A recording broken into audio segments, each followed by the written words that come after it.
access some boring subjects. Understand the risk to our country. Freedom brings people together. You're listening to the We Are Libertarians Network. Learn more at wearelibertarians.com. Welcome to this episode of We Are Libertarians. My name is Chris Spangle. You're listening to episode 321. We're going to talk about open borders and why they're a good thing. And then we're going to talk about how much Hillary Clinton sucks. So something for everybody. Lots of great material today. So make sure you stay tuned here on this October 10, 2018 episode. With me is Harry Price. And we'll get started right after this very important disclaimer. Warning. This show is for adults, produced by semi-adults. So the language is sometimes strong and offensive. I don't know what I said. Welcome to We Are Libertarians, where our goal is to help you sound smarter while talking to your friends. We examine current events from a libertarian perspective while treating modern politics with all of the irreverence it deserves. There has been lie after lie. We toss out the screaming heads, put people before political parties, and give context to the news to make you think. Now, here's our host, a 15-year veteran of politics and media, Chris Spangle. All right, welcome to the show tonight. We're going to have a fun night. It's just me and my old buddy Harry. Harry Price, how are you? Going good. Long day of work. Yeah, so we did it on a Wednesday night. We're doing it a little early so I can live tweet with Rupert. I'll explain that in a second. You had a thing yesterday, so Yeah. little off, but A lot of things. a lot of things are off. You walked in and I was asleep. Yeah, he was in his blanket for it. You know, at first I was worried. I heard, "Are you okay?" But yeah, well, when I got to the door was ajar, right? And I was like, oh no, finally, something happened, that's what I said, finally. Finally listened to me. So I opened the door. I did see, the house was still clean. So okay, what's going on? So I called out, didn't hear anything back from him. Then I finally peeked around the corner, and saw him there in his blanket fort. I was, this is nice. Just noticing, Vote Your Conscience on YouTube, on our YouTube channel. Thank God I found you. I am at home at last. Isn't that sweet? Yeah, we have a YouTube channel. You can watch the video of every episode. You can listen to every episode. If you're the type that can't listen to the podcast at work, but you can on YouTube, then you can get all the audio from that. That and most of our shows. The Boss Hog fellas have their own channel, but everything else is on that channel. We're trying to get to 1,000 so we can try and monetize it. Great. I just want to make $100 so I can get that 21 that already exists in the account sent to me. So if you would, please go like us on YouTube. You can watch all the videos. So, when Mittens walks up on the table as she is right now, you can then see her tail in the shot, and it's very exciting stuff. Plus, every Saturday night, or every Sunday night at 8 p.m., we have a video series called Fundamental Freedoms with Sarah Brady Wagner, where we take 2 or 3 minutes and break down the basics of libertarianism. And that is specifically designed for you to share with your friends. It's non-threatening. It's simplistic. It's really well done. So go check that out. A work in progress. So please like our YouTube channel. So yeah, a nice, gentle show tonight, hopefully. We're going to talk about some open border stuff, little immigration stuff. We're going to go through my Facebook page, because I've been on fire lately and making a lot of good points. And one of the things that we'll cover as we go down that list of stories is Hillary Clinton finally telling the truth. For the first time ever, Hillary Clinton has told the truth. I don't know if you've heard about her comments yesterday. No. No. I'm not even going to let you know. No, that's the reason why we didn't record it today. I was super busy yesterday. Yeah, so we've got a ton going on, but Harry and I talk from time to time about wall management. So I know that it seems that I'm in charge around here, but we do have managers. Yep. Yeah, so this is an outfit run by a corporation. We do have corporate overlords, Susan and Rose. They are our bosses. And every year I go in and I have a meeting with them and have a meeting with wall management. And, well, just take a listen, Harry. It didn't go well. Oh. So take a listen. All right, guys. So for the last year, we've talked about wall management, and I love to share everything with you. So I decided to secretly record this year's review with them, and I'm walking into the conference room now. So take a listen. Welcome for wall management. My name is Susan, and this is my associate Rose. It's time for your review. Hi, yeah, I'm Chris. I'm the host of We Are Libertarians. Welcome to the meeting. Nice to see you again. It's great to be here. I feel like we had a really good year. We went through a lot of changes.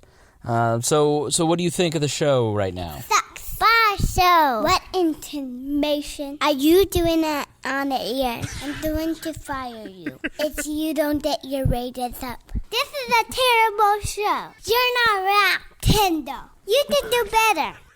Wow, okay, well, I thought things were going really well. I just introduced Walt Daily, where I do monologues. You're no Alex Jones. Maybe take a little super mortality. You are very low on testosterone. Okay, well, what about Harry? Because he's great. Hey, you suck. We're gonna have to cancel your 2019 contract. As you know, we haven't cut back. No more toffee. Thank you. But we have a ton of great shows right now, like The Boss Hog of Liberty. Bye, show. It's time to cancel the show. And please stop feeding people to alligators. No fun.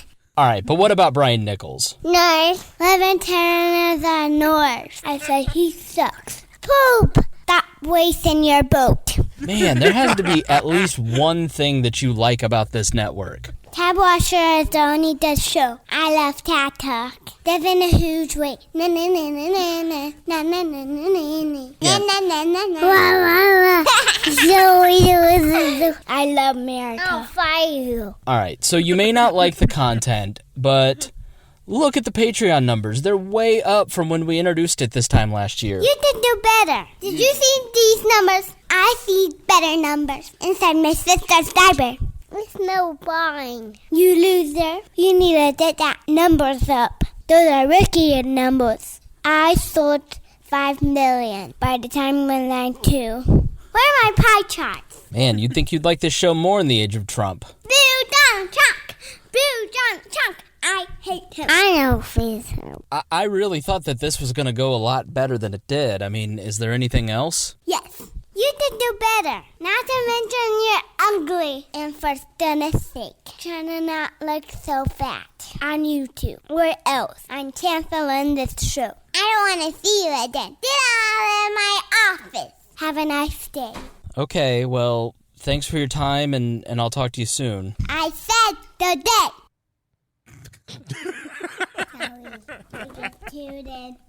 I said I just tooted. Thank you, Jason Foodoodle. Thank you, Tristy Avery. Thank you, Trader Doctor. Thank you, Paul Jr. Thank you, Libertarian. And everyone that donates to Patreon. I don't want to. I was going to win his son. That's real. Frontier gibberish. We gotta. They before the meeting ended, they did thank Jason Doofoodle, and Christy Avery, Craig Costa, Paul Jr. And the Lamb Coalition. So yes, clearly, Harry, they were no fan of you. Yeah. I was shocked. 2019 contract canceled. No more coffee, and Rose says it's stinky. You know what? I'm gonna have to, reapply the contract, switch it up, put some things up. I don't know. They're pretty firm in their words. Yeah. They called Brian Nichols a nerd. Yeah, that was. They said libertarians are nerds and stop wasting your vote. Yep. I know. It was rough. It's going to be rough. Yeah, but then they told me to not look so fat on YouTube, which is accurate, honestly. Well, the camera adds, like 20 pounds. Yeah. And Amiibo is 25. So. Right, exactly right. So, but so my favorite part of that was, thank you, Jason Foodoodle. That's very, very cute. Yep. A long conversation was had after that, which was, you're not allowed to say these words to anyone. This was for pretend. Sorry about your contract, Harry. They love Tad, though. Tad gets a huge raise. Yeah. No. So, I got to be honest. I'm sitting here trying. I literally told Harry, I go, I got nothing, man. So here's how I do this show. When I'm reading, I have to do a lot of reading. So you have to go out and you have to find some stuff, and you have to go, all right, I don't know what's going on in the world, and if I'm going to talk about it in 3 days, then I better read a newspaper or a magazine or a blog or something. Right. And for the first time in a long time, I read, and I was like, nothing's grabbing me, because William F. Buckley once said, he was asked, how do you know what you want to write about? He's the founder of National Review. He said, simply, I find something that pisses me off and then I write about it. And that's sort of how I do this. I approach it the same way. If it evokes passion in me, or if I have a comment about it, then I want to talk about it. And so there wasn't a lot this week. So in terms of current events, there isn't a ton of stuff. But, thanks to our amazing research team, and you may not know this, but something really cool behind the scenes is happening at We Are Libertarians. And I'm very thankful and I'm very appreciative for it. We've introduced We Are Libertarians Daily, so those weird episodes that you see in between the episodes now, we're going to test that out for a while and see, how long before we get burnt out, if we ever get burnt out, how many days a week can we give you episodes, how many different voices can we give to your audience. For instance, Sarah Brady Wagner and Hody Johns just recorded an episode about in vitro fertilization. To be quite honest, that's not a show that I would have ever planned out. But we already got one comment in the Discord saying, holy crap, I love this. Thank you for doing this episode. Because part of what We Are Libertarians is about, and what the goal has always kind of been, what National Review did, William F. Buckley has always been a hero of mine, and and especially my former co-host Greg, because what Buckley did is he invited in a bunch of people from the right. He invited in people like Murray Rothbard, for instance, to participate in National Review, and a ton of libertarians and a ton of conservatives and paleoconservatives and neocons and a bunch of different people who were just on the right to have this conversation from a right perspective. And he ended up creating the new right, essentially, in the wake of Goldwater. And our goal at We Are Libertarians has always been to kind of get to this point where we have a bunch of different libertarian voices, regardless of where they fit on that, this is an anarcho-capital, like, this is not an outlet that I'm not Roger Paxton. I love Roger dearly. You should go listen to the Lava Flow podcast. He's a very strong ANCAP. He's on Free Talk Live. Those guys are ANCAPs. And so they're trying to give you an ANCAP perspective. And when Roger tries to put together a show, he's trying to put together ANCAP co-hosts. And that's not my goal. My goal is not to give you one definite perspective of libertarianism. It is to carry on a conversation amongst a large variety of people who make up a diverse backgrounds of both thought, of lifestyle, of opinion. We have everybody from, I'd probably fall into this, the more Christian, personally conservative camp, to the more liberal, humanist perspective coming from the left, male, female, and even in the history going back, somebody like Maya, who was trans, may still be, for all I know. We don't keep up. But the goal has always been to have an ongoing conversation amongst libertarians that are friends, that get along, for the most part, and airing it so you can then listen in and talk about current events and talk about the human perspective, what it means to be a human being in 2018, and how do we negotiate the rules. Because one of my firm beliefs is when Jefferson talks about refreshing the tree of liberty with the blood of patriots, what he's talking about is every generation must relearn liberty. Every generation must relearn the lessons that were learned the generation before, because we do a poor job of remembering. I think the Jewish faith is fantastic in the way that it remembers its history so well. and every year and every holiday is a reenactment of their history to never forget the lessons that were taught. And I think we've become, in the digital age, even worse at remembering a lot of things. And so we want to put this stuff on tape for people. And by having conversations that human beings in 2018 can connect to, they start to realize that they do belong within the libertarian movement. Maybe not the Libertarian Party. Maybe they want to be Republicans or Democrats or non-voters or whatever. But just that this libertarian thing seems like normal to me because they're hearing real people have real conversations. And so one of the things that I found over the last year is that, I'm trying to do too much, and I don't want it to be just about me. Obviously, I started it. I'm the founder of this, and I think most people come to listen to what I have to say, to be quite frank, based on the download numbers. But people want to hear different voices. They want to hear different topics, and they want to hear things that Harry's interested in. They want to hear things like I'm not particularly knowledgeable, nor am I terribly interested in a lot of the things that may be posted in these daily episodes. But that's not the point. When Harry is super on fire about something and it may not interest me, I find that a good portion of the audience really wants to hear what Harry is talking about.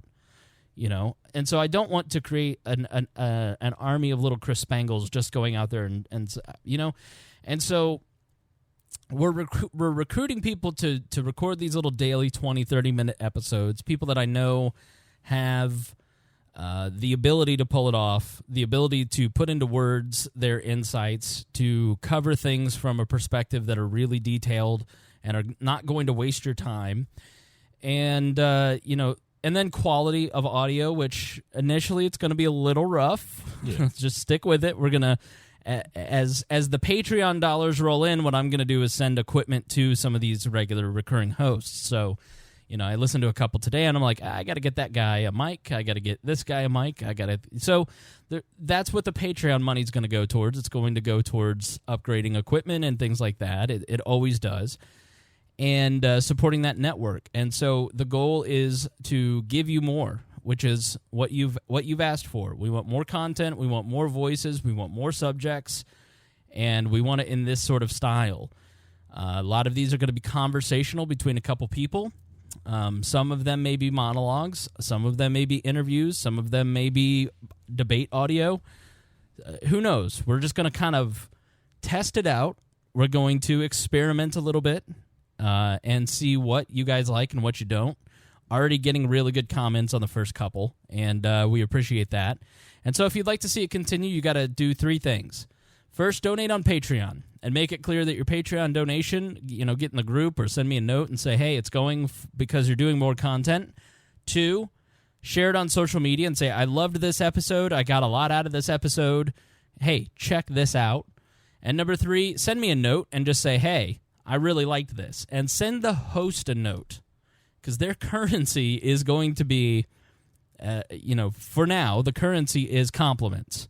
And so if you like what somebody put their time and effort into, it took them probably an hour to research that 20 minutes of content you're hearing, so that 20 minutes is probably taking an hour or two to put together. Make sure you thank them and let them know they're doing a great job and copy me on it because I want to hear who you like. So that is what is up with the extra stuff in the feed, and I hope that you like it. And my fear is when you change things up a little bit, especially when you maybe overwhelm a feed with content, people unsubscribe. But I'm not that worried about it because I feel that the people who will stay are the ones who really want that content in the first place. So that's what we're doing. That's what we're up to. This was all Harry's idea, so if you hate it, then you can blame Harry. We are looking forward to your first episode, Harry. It's mandatory for you, everybody else. It's voluntary, but we got Reinhold, we got Sarah, we got Hody, we got Brian Nichols recording one as we speak. We're gonna have Tad do some. I'm talking to Clayton Harrison. Yeah, good old Clayton. Clayton Harrison in New York City about doing some. Now that he has a nice job, he has a pseudonym. Well, I don't even know what you're talking about. Yeah. So we'll. But anyways, so that's what's going on. Harry, when you do your first episode, what's it going to be about? I have absolutely no idea because I have been jumping into a lot of this Saudi Arabia stuff from WikiLeaks.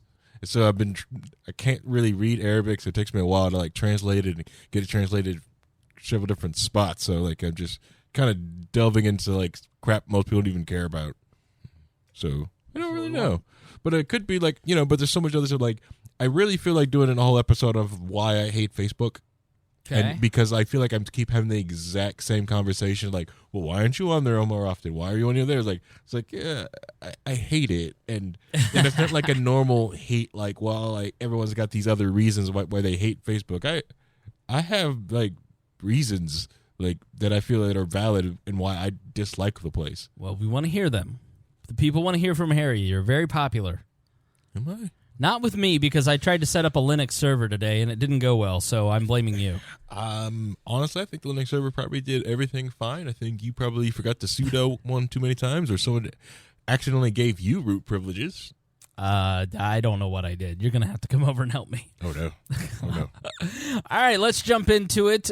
So this prep, as I said, we've got a lot of stuff happening behind the scenes. One of them is our research team.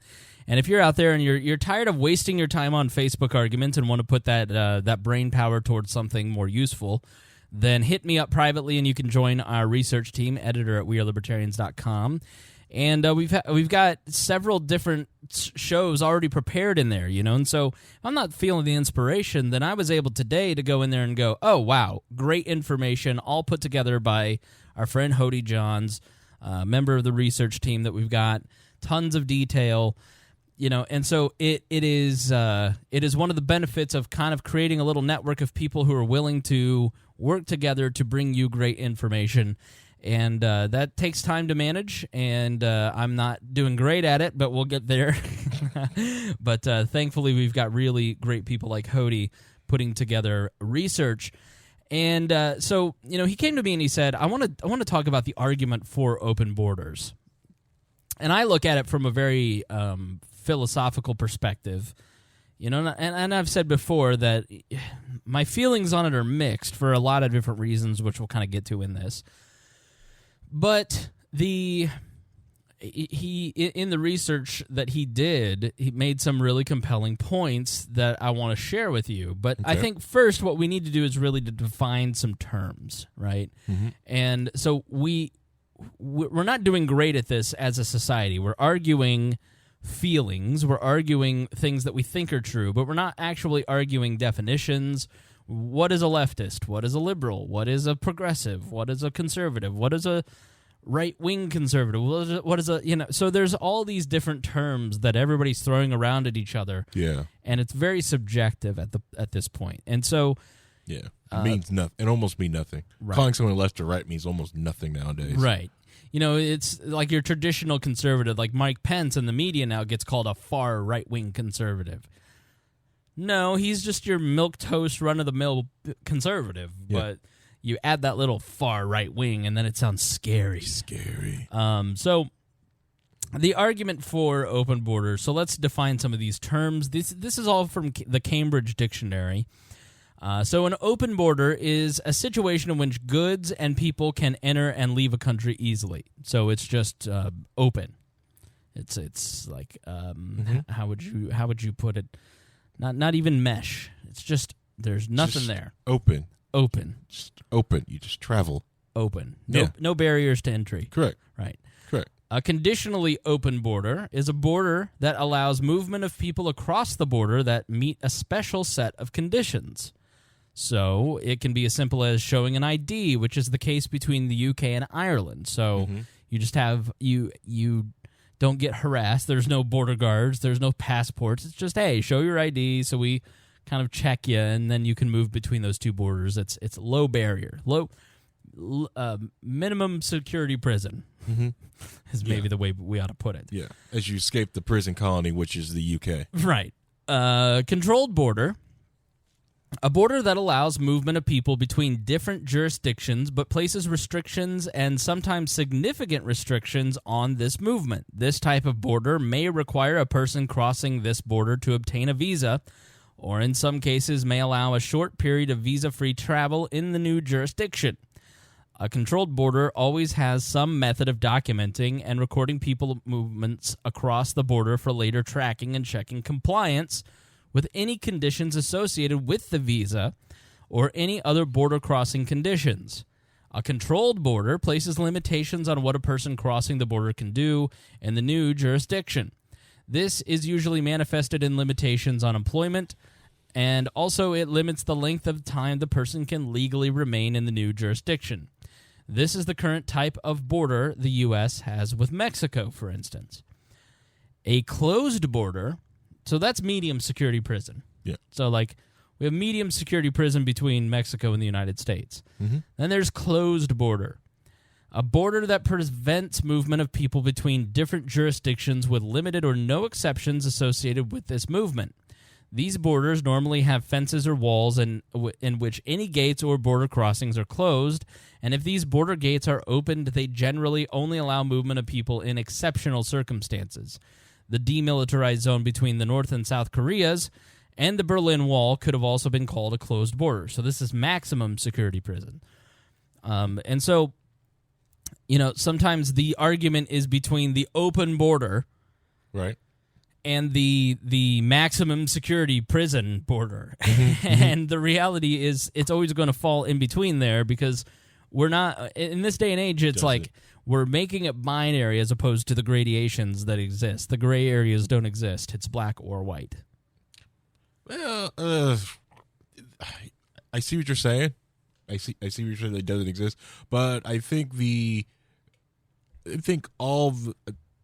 the closed border, all those borders type of exist inside the United States. Right. There is an open border between Greenwood and Indianapolis, Southport. There's an open border between Lawrence, Indianapolis, Lawrence and McCordsville, Lawrence and Geist. These are open borders. They're borders of towns. These are actual towns. They have different rules and regulations in each town as you move it over there. Just like there's an open border between Illinois and Indiana. Right.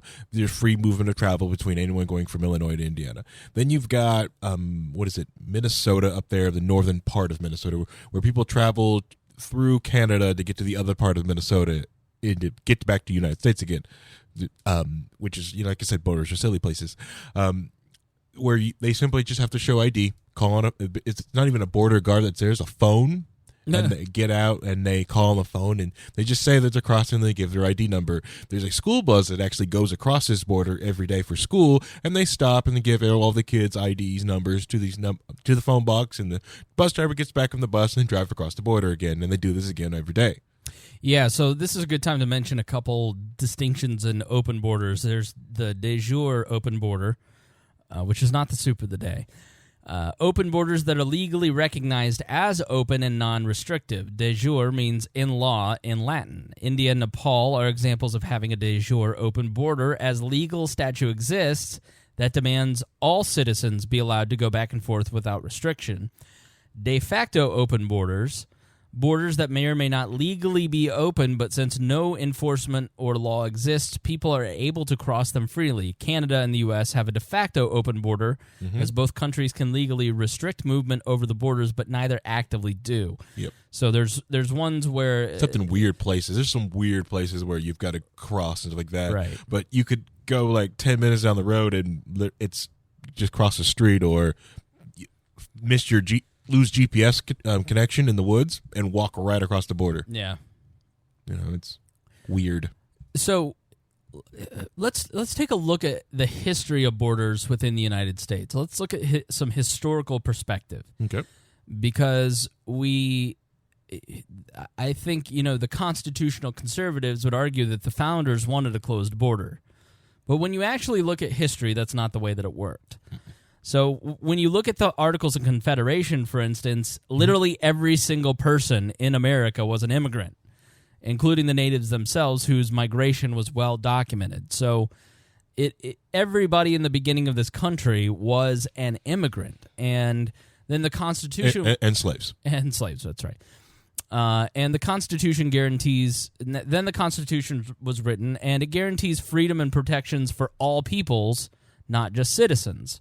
So sometimes people will argue that the Constitution is written for Americans, but that's not the way that the founders saw it. The founders saw the Declaration of Independence and the Constitution as this is natural law. We're writing from a place of, if you're human, these conditions should exist this way. Mm-hmm. And the only time that they actually talk about non-citizens and what rights they do or don't have within the borders of the United States, they expressly mention it. And so it goes out of its way to tell us what rights non-citizens don't have, namely running for president, House, Senate, or Supreme Court qualifications. So, and they only wrote those in because those people had the ability to control the force of government. Correct. And so they didn't want a foreign power coming in and infiltrating the government and, coordinating and colluding with a candidate and then having them take over. Right, which happened. Awkward. Yeah, what happened in European courts where they would, get someone in there and they play the court system to, get in power different, in royalty. Right. And so the beginning of America, the first 150 years, you had a tremendous amount of growth and inventions and economic opportunities and things were created because of immigrants that weren't firstborn Americans in that group. For instance, Joseph Pulitzer, Hungarian immigrant, revolutionary journalist. Levi Strauss was a German immigrant. He popularized jeans, obviously. Irving Berlin, the Russian immigrant who wrote White Christmas and God Bless America, served in World War I as well on the American side. You had Alexander Hamilton, the Caribbean immigrant. He pioneered capitalism, helped win the Revolutionary War, persuaded New York to join the Union, and authored the Federalist Papers. You had Andrew Carnegie. He was a Scottish immigrant. He spearheaded the Industrial Revolution, connected the U.S. with railroads, turned steel into a staple of construction.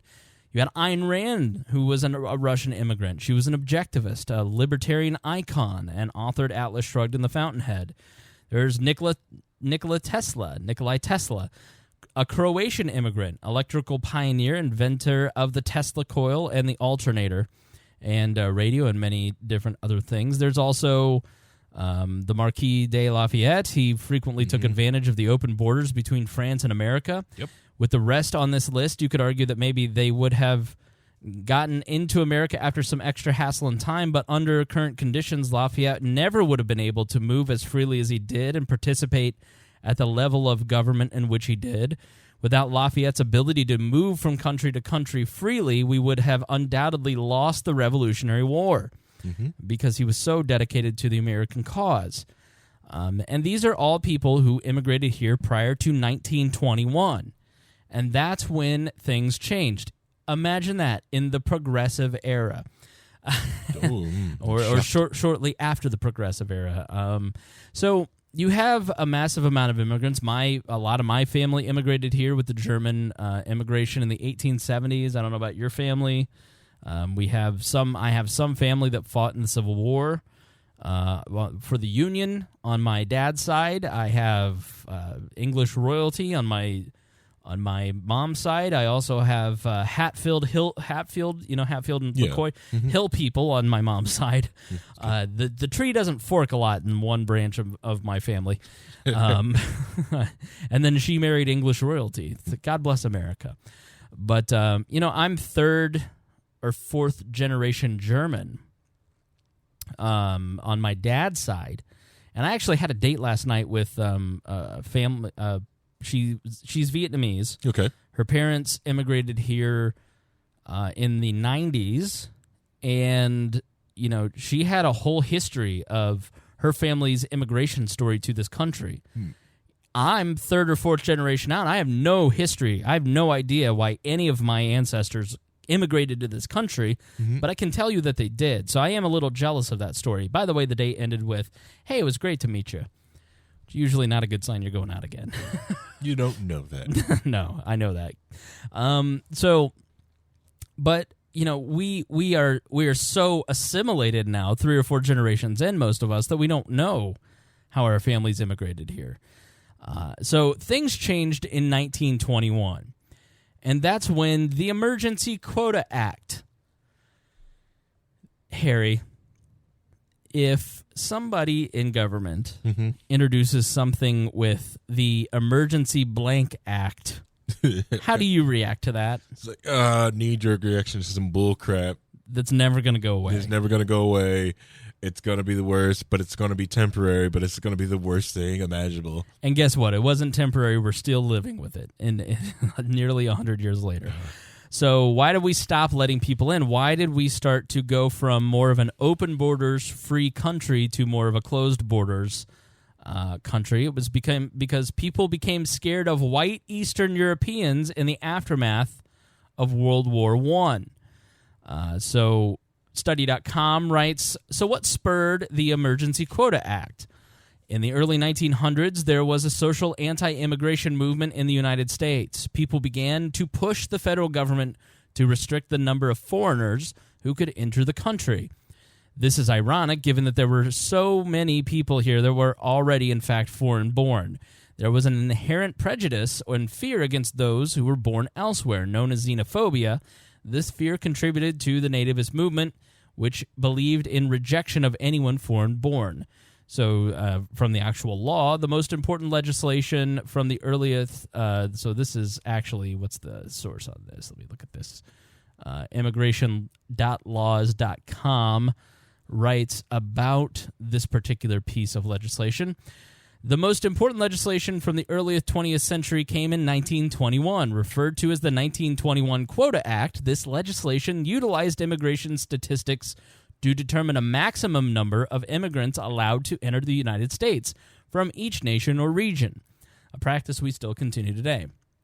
The numbers were skewed to favor immigration from Western European nations while severely curbing immigration from areas perceived to be undesirable, which at the time was Eastern Europeans. In what would be a great twist of fate, the act limited immigration that only targeted whites, and the act set no limit on immigration from Latin America.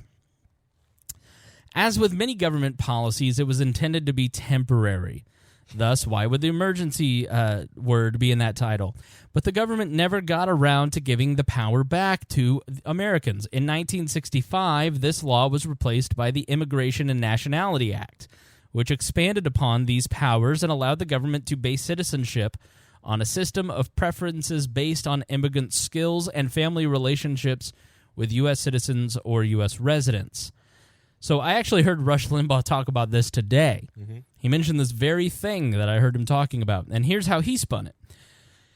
In 1921, the great Americans who ruled over the country at that time basically said, we need to put a stop to all this immigration because we've got too many new people here, and we need to give them time to assimilate. So we're going to stop immigration. And then Teddy Kennedy and the Democrats in 1965 realized that people didn't like progressivism, so they crafted the 1965 law to allow their base to grow by allowing in more minorities to come in and start voting for Democrats. Now, that's how Rush Limbaugh interpreted that information that I just gave. And he may not be, I mean, on the assimilation part, he's wrong. Yeah. It was blatant racism, but the early 1920s was when the Klan was in charge of the country. Not for nothing. Right. The birth of the nation had been shown by Woodrow Wilson previously in the previous decade. But in the 60s, the immigration overhaul, it could have totally been Teddy Kennedy and the Democrats trying to expand their political base. That sounds like something that politicians would do. And the Kennedys, yeah. In the Kennedys. But so I can't say that for sure. So, but we're in a different place in 1921, and hasn't the environment changed to the point that we don't have to discriminate anymore? I mean, think about the difference between America now and America in 1921. Toilet paper wasn't a staple in the home for almost any homes until the mid-1920s. So people were still wiping their butts with corn cobs. Yep. At least here in Indiana. Or their hands, or not at all. Buildings still running on DC power, having diesel generators in the basement, and if they had kerosene. If they had power, the car was barely something that many people were using. So you think of people weren't flying on planes, on commercial planes yet. So the reality is that the world is a bit different in 1921. Think of the wealth in the United States now versus 100 years ago. It's night and day. And so what argument do we have for not what is the stress and the strain that is keeping us from doing this? Rich in 1920 is like, oh, you're college student in 2018. I have power. Oh, good job, bud. We all do. Okay. Yeah. I would be in this one-room apartment. Mm-hmm. It wouldn't be one room. It'd be a room apartment. Bathroom down the street. And the whole family would still be together. So yeah. So if one of our borders is already de facto with northern Canada, right? So right. like we already have one border that's de facto.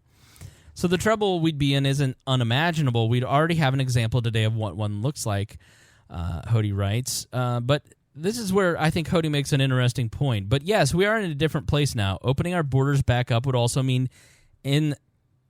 instituting and repealing policies which would lead society to a place that he says is libertarian as fuck.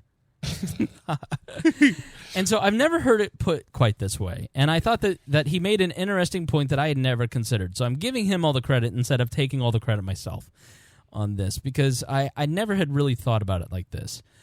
If we opened the borders completely, we would see a rush of people move in.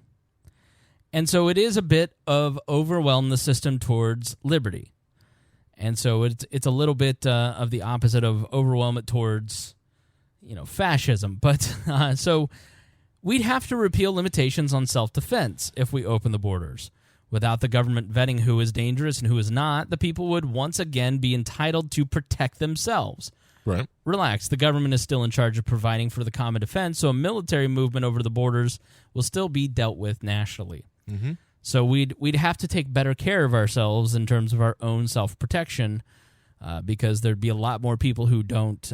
But see, this argument, though, and this is where I'd quibble with this, is that I don't think that most immigrants are criminals. I don't think that he's saying that. But I think the argument is that the reason we have closed borders is we can't just let these murderers in. And so say back to those people, okay, so you don't believe in your right to self-defense? Like, you're asking the government to decide who is and who is not a criminal instead of inviting the opportunity to protect yourself more? Right. To stress the system in favor of more self-protection, in favor of more gun sales? What kind of Second Amendment activist are you that you believe in closed borders? So I think that's a really interesting argument. We'd have to limit or overhaul welfare. Or abolish, I would say. In the event that everybody who came here is unable to provide for themselves, we'd have to cease or significantly reduce the amount of free money going out, turning immigrants from being nothing but risks of burden into nothing but risks of prosperity. Odds are we'd have to implement an often libertarian-backed universal basic income, in which case money enters the system straight through its citizens instead of through centralized banks, which would reduce political buyout and cronyism. Now, I can't speak to this because I have not studied universal basic income at any serious deep level. So, but when you have a tremendous amount of people coming in here, there is access to state welfare. But according to the federal government, with federal programs, you if you're an immigrant, you don't have access for 5 years after your naturalization to welfare benefits. So it's not like you enter this country. Now, you can obviously, lie and get fake documents or whatever and get benefits, but that's fraud, and there's a risk of being found out and being deported, and that happens. Correct. And people already do that to get inside here anyways. Right. Children can get their children, if they're born here, let's say you are here illegally and your child's born in the United States, they have access to benefits, but that doesn't mean that the parents do. So sometimes this is an often misleading argument against, and it started by Milton Friedman, who said, "I just don't think we can open the borders till we get rid of the welfare state." And then Bill Clinton came in and said, "Okay, I'll take that away from you. I'll take that argument away from you," and it still persists. Right. So, well, the other thing is that to me, like, I don't like it when because like this discussions also sound like it's happening in a vacuum. Because the moment you bring them in here, they're whatever country someone comes from, they're going to want their food, they're going to want their music, stuff like that. So they're going to make money. right. From wherever they come in, just for people who cater to that type of environment and having and if let go and allowed to, basically be capitalistic and entrepreneurs, let's just do. The biggest problem I think would be navigating the complicated practice inside the United States, like how to start a business licensing, taxes. Those would be more of the hindrance. Right. That what probably needs to be rolled back, not the welfare state. So going back to that point, economist Michael A. Clemens wrote a study called Economics and Immigration, $1 Trillion Bills on the Sidewalk, which you can read in the show notes that I'll put in there. In it, he observes that countries that open their borders increase their GDP by anywhere between 67 and 147%, with a median estimate of doubling GDP. Right now, we're blown away at 4% growth. Increased GDP is not only the best indicator of wealth, increasing GDP is also the best way to ward off poverty. Lastly, we'd have to reform taxes. Now to that point, by the way,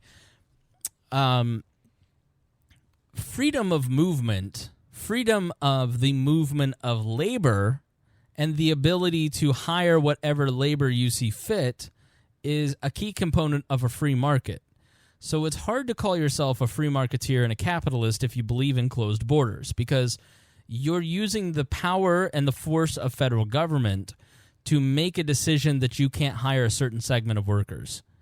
And you are limiting the actual growth of the United States. So that's why when you open up the borders and allow labor to move across, cheap and free, not free labor, but cheaper labor to move in, you increase GDP, which means more jobs for everybody, especially in the service industry. So all of those people who lost their jobs to maybe the lower wage workers now can find employment at service jobs. You're going to have to build more houses, and yes, the cheap labor may be building the houses, but you're going to need the HVAC technicians to come in and put the HVAC in. You're going to need technicians to put in, wiring and electrical.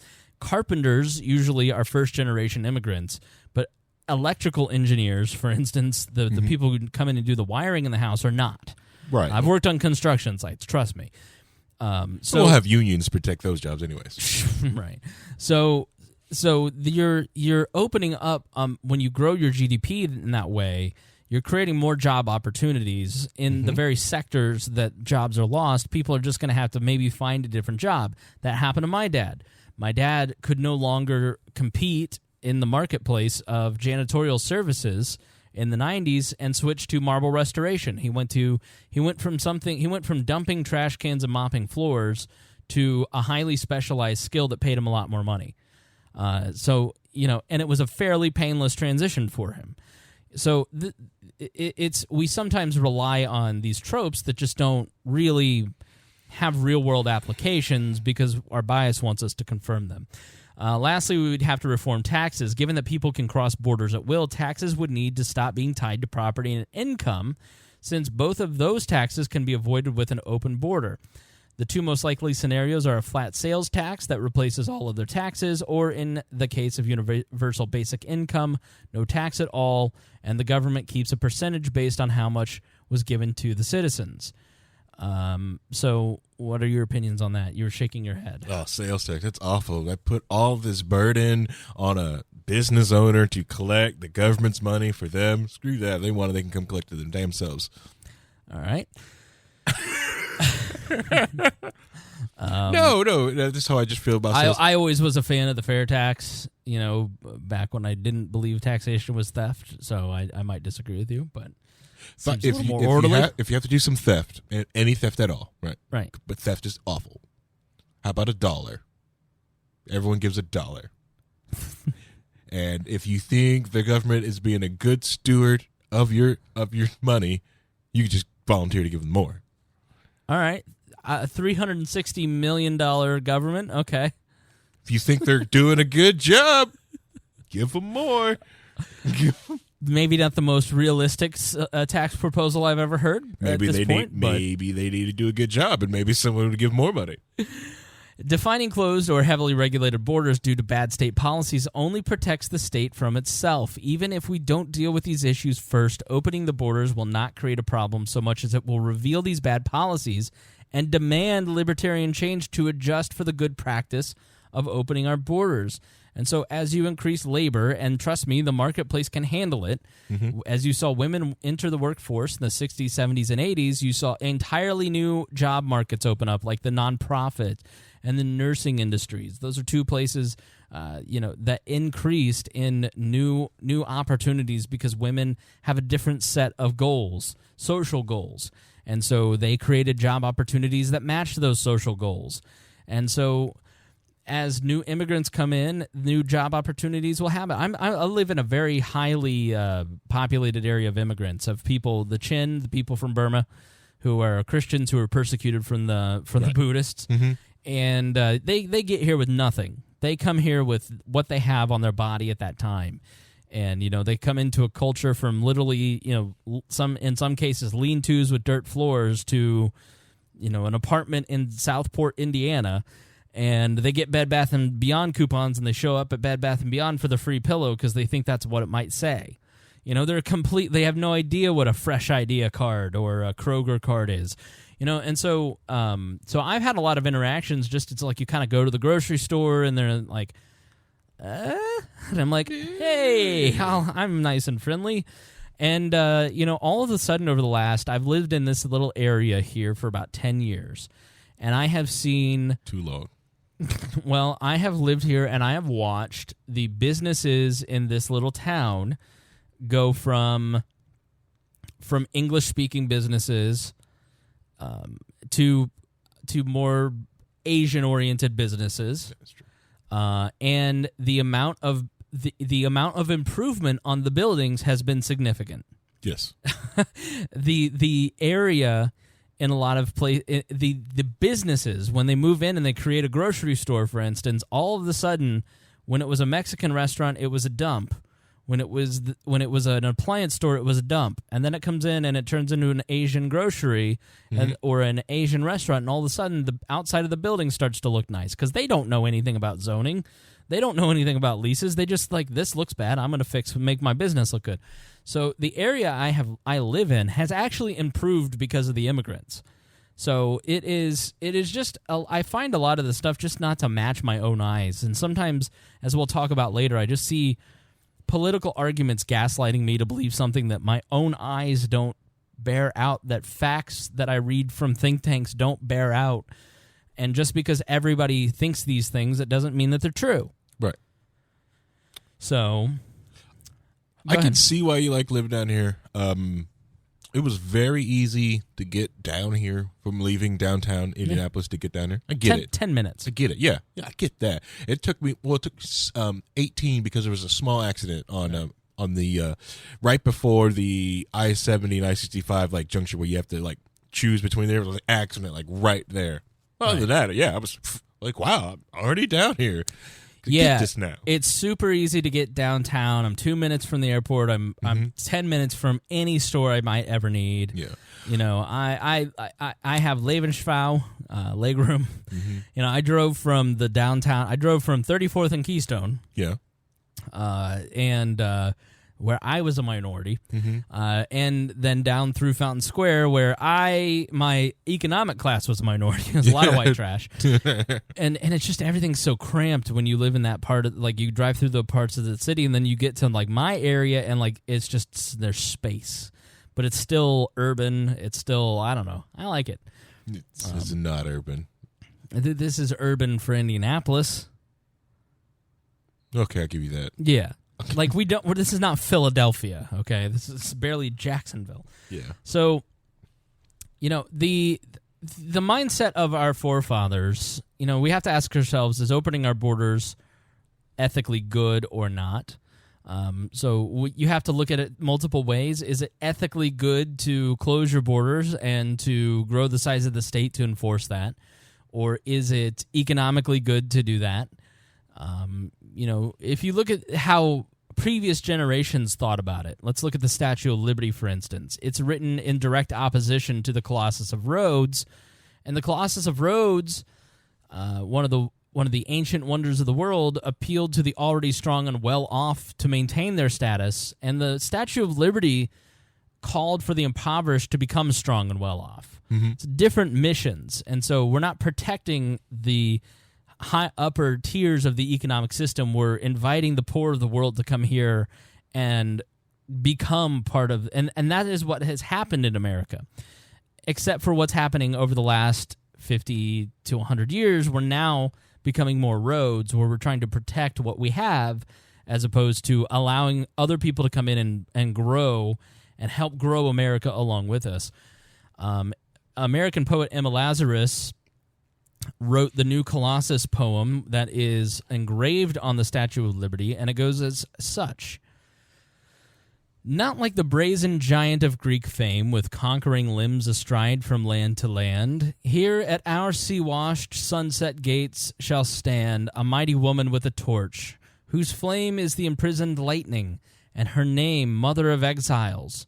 From her beacon hand glows worldwide welcome. Her mild eyes command the air-bridged harbor that twin cities frame. Keep, ancient lands, your storied pomp, cries she with silent lips. Give me your tired, your poor, your huddled masses yearning to breathe free, the wretched refuse of your teeming shore. Send these, the homeless, tempest-tossed, to me. I lift my lamp beside the golden door. So it is a definite mindset shift. And I would also say to my Republican friends who believed in closed borders, it is one steeped in Christian ethic. So if you consider yourself a Christian, then obviously opening up your doors when it does not harm you in any way, shape, or form, and in reality, economically, it's going to help you. Opening up your doors to the tempest-tossed, those in trouble, those who are the huddled masses, the tired, the poor, and giving them shelter and refuge, and giving them an opportunity to change their position in the world is a very Christian ethic, as opposed to, I've got mine, I'm going to protect this with my tight little fists, and you're not getting any of it. Yep. So I think it's a very unchristian argument to say that closed borders is necessary. So I would ask you to check your soul and search your faith to see where you might stand. It's also anti-growth. When you start worrying about trying to protect your past, you don't make and do anything for your future. Right. Let's take the examples that we have. The great musicians Metallica. Instead of embracing the future and with streaming music and the internet, they decided to fight it and dig their heels in. And they lost. Yes. And they look foolish. Yep. Let's go with like Garth Brooks, for instance, could be making billions of dollars on Spotify streaming, but he keeps his closed fence. It's like, I'm going to sell records at Walmart. I'm going to sell CDs at Walmart, and that's how I'm going to make my money. I'm not going to go on Spotify. Yeah. Nobody listens to your music now. So you're going to be lost to an entire generation because you're trying to get people to change their behavior to serve you, as opposed to you putting your music where other people already exist. It's backwards thinking. Think of Prince. Most people, most young millennials, have never heard Prince unless someone older has hey, let me listen. Have you ever heard Prince? 2006 Super Bowl was the first time I ever heard a Prince song. Oh, dear God. Ever. Right? And it's okay, there's a lot of people like that, and they've never heard anything. So when you start bringing this song, it's wow, this is amazing. I was because it doesn't do anything. Yeah. It's Michael Jackson, they he know put it on commercials, put it everywhere. Yeah. And Psy, Psy, from South Korea. Not Uncle Psy from Duck Dynasty? No, this Psy, from Korea. Yeah, and the song, what was it?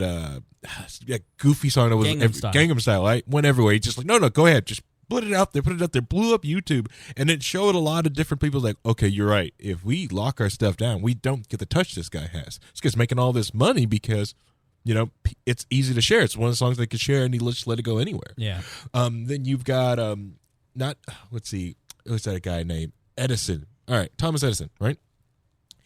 He decided to spend the last years of his life to go after patents and just, hold on to stuff instead of inventing. While ripping off people like Tesla.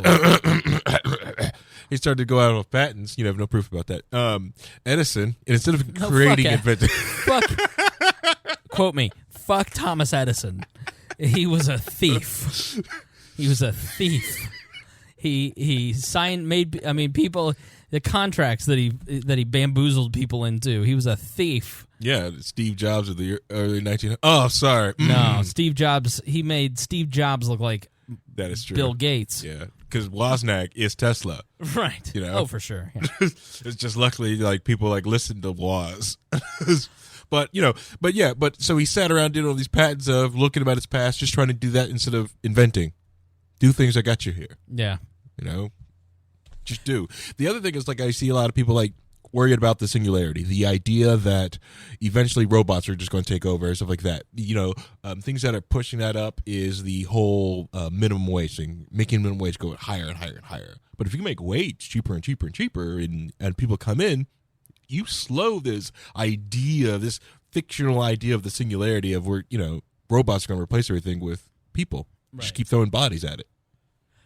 So to continue on with the ethics idea, American ethicist Jacob M. Appel states that the ethics of open borders are strikingly clear. Treating human beings differently simply because they were born on the opposite side of a national boundary is hard to justify under any mainstream philosophical, religious, or ethical theory. That is not to say that all birthrights are unjust. For example, while being born into a particular family is the result of chance, the right to inherit some of one's parents' property serves useful and meaningful social purposes, such as encouraging mothers and fathers to work and save for their offspring. The birthright of nationality serves no social purpose. In contrast, the freedom to travel and to settle where one wishes in pursuit of political freedom or economic opportunity is among the most basic of human rights. Now, to put that in other words, we sometimes treat the idea that we need to protect and preserve American society for future generations. That is a fool's errand. It's not the same as saving money. When you are preserving things for future generations, your goal is to stop the growth of the state. Your job is to preserve human rights. Your job is to keep people like Hillary Clinton from growing the size of the state and robbing you of your rights, which include the freedom of movement, the freedom of speech, the freedom of self-protection, the freedom of private property, the freedom of property rights. So the freedom to life and life, liberty, and property. It's all in the Declaration of Independence. Your job as an American citizen in passing on a world to the next generation is to pass on the Declaration of Independence. Right. It is not to pass on heritage. Correct. And so the birthright of every American, we ought to consider the growth of the state as what we pass on to the next generation. Our parents, the boomers, did a terrible job. Look at the debt. Look at the wars that we've had to fight. Look at the student loan debt that was given to us by them. Look at the broken healthcare system that we have to fix. Look at all these different things that the boomers and the greatest generation passed on to their children. They passed on a growth of the state that we can barely, if ever, recover from in our lifetimes. And so our job becomes rolling that back and passing on liberty to the next generation. And liberty does not include a giant wall. It includes the ability for you to hire whomever you like. That is freedom. Yes. And so if you believe in freedom, now listen, I've always said that you have the ability and the right to have some cognitive dissonance. Everybody has those issues where you just don't agree with pure libertarian doctrine. But this is orthodoxy. This is what no government or a small government looks like. And you can say, I don't believe that is workable, and here's the reasons why, but you better have arguments and facts to back that up. And I think what happens is, I think in my own view of immigration over time, over the last decade, as I have tried to argue against open borders, I've started to see facts and economic numbers and all these different things that verify that. It's like when you really look at human liberty for human beings, the economics always supports it, and this is one of those cases. So The Atlantic writes, what moral theory justifies using wire, wall, and weapon to prevent people from moving to opportunity? What moral theory justifies using tools of exclusion to prevent people from exercising their right to vote with their feet?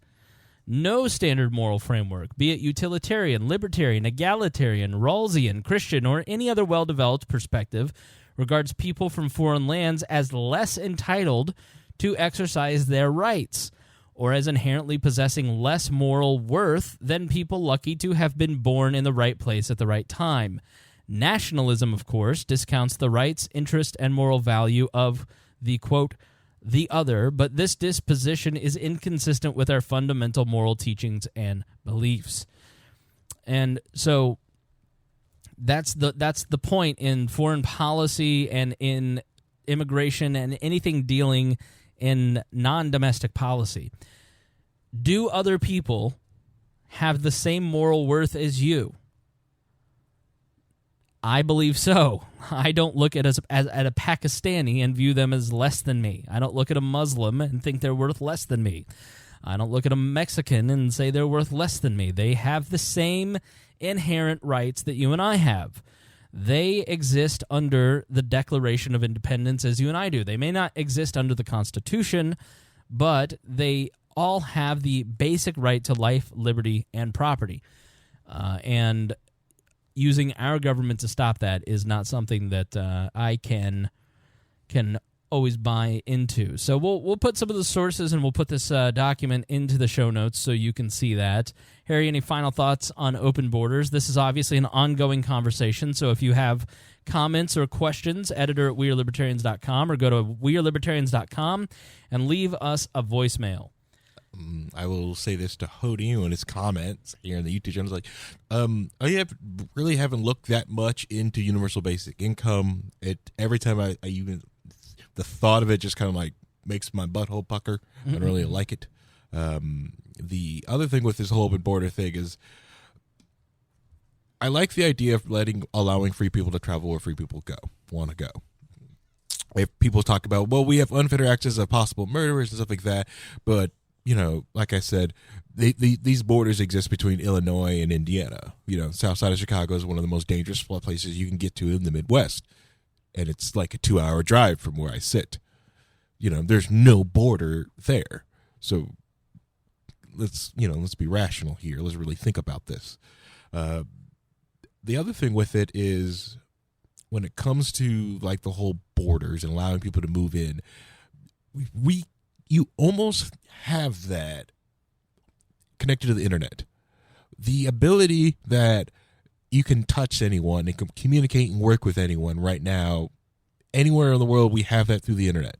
Why not have that in physical meat space? We saw the massive boom that happened to the economy. Is Meat Space your personal social network that you're starting? Come join Harry on his Meat Space. On Meat Space, you know. If you hit Meat Spin, you've gone too far. Somebody write that down. I'm starting Meat Space. Meat Space. Where was I? Yeah. So imagine that you'd be able to have that. Like the company I work to, we've got people who work in the quote unquote Mexico Silicon Valley, Guadalajara. You know, and in order to go down there to visit these brilliant engineers, you know, I need to, get my passport and go through the hassle of going through this stupid border to go see them, and the vice versa for them coming up here to Indiana to see me or see the work that we do here. It's horrible, you know. I'm just saying, if you are out there, don't go to meatspace.com. You just go to meet. Go to MEET, not MEAT. Also, don't go to Meat Spin. But if you do go to Meat Spin, please tell me how many spins you got up to. I'm in the thousands, man. There you go. That's a true champ. Though you can get up to 4 digits. All right. So my Facebook, I'm on fire. I think you all need to go follow me. I may not be able to friend you because I'm up to 5,000, but go follow me on Facebook. I'm killing it these days. I've figured out the true purpose of social media, and it's just a shitpost. Like, if you listen to this program, I don't do any good advertising for this show on social media, because if you watch me on Facebook, you're like, what an a-hole. Is he an a-hole Republican or an a-hole Democrat? But, if you listen to this show, I'm very reasonable, I think. But social media, it's really just about provoking and getting a reaction and having fun. And I like to have fun. And so, I used to post the long, lofty, here's all these rational thoughts that I've had. And it's like, people don't care and they don't read it. They just want to be mad or they want to laugh. Mm-hmm. Like, I firmly believe that the internet just comes down to three things. People want to laugh, they want to be outraged about something, or they want to come. There is no other thing on the internet. Inspiration is worthless on the internet. We are Libertarians Daily. I think it was episode 2. Talked to Lucy Brenton on Monday before her debate. She did excellent in the debate. And, Mike Braun, the Senate candidate who is the Tea Party favorite, just looked like so low IQ, so low energy. Just looked he was disrespectful, and he didn't wear a suit.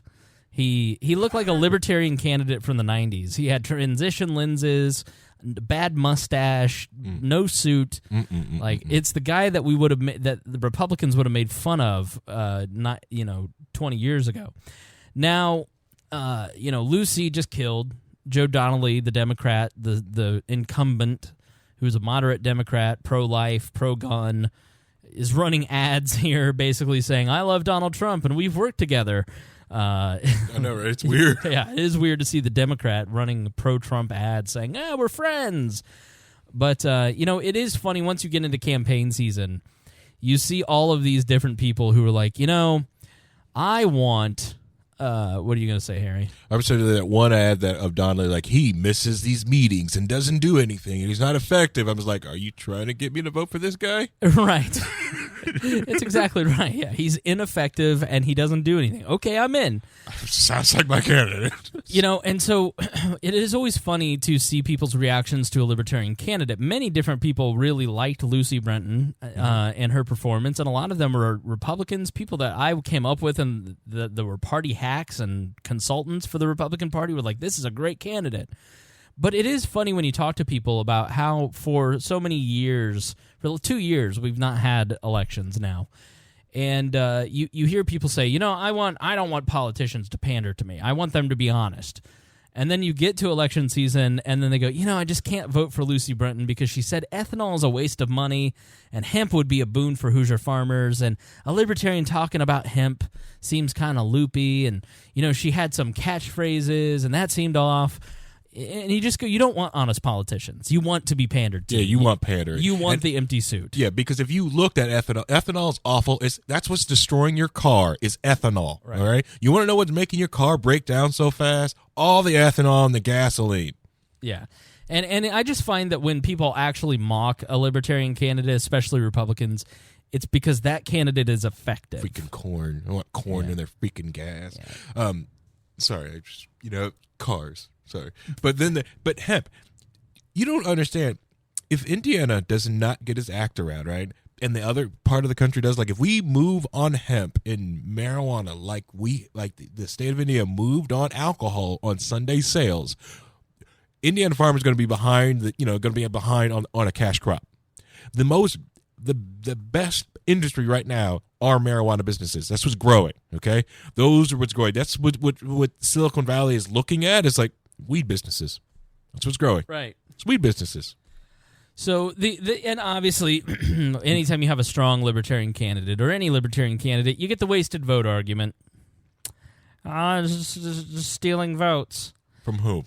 Exactly. And so I posted, and I'll post a link to this in the show notes, but this Landmark Communications poll in the statewide poll of Georgia, it's not a great poll. It's less than 1,000 people, margin of error at 3.2%. But that number is still, at the end of the day, it is... sorry, I'm getting I'm getting texts. Sorry. So you've got Stacey Abrams, the Democrat, Brian Kemp, the Republican, who's an insane person. His campaign ads are full Trump. He's one of those guys that go look up Brian Kemp's ads.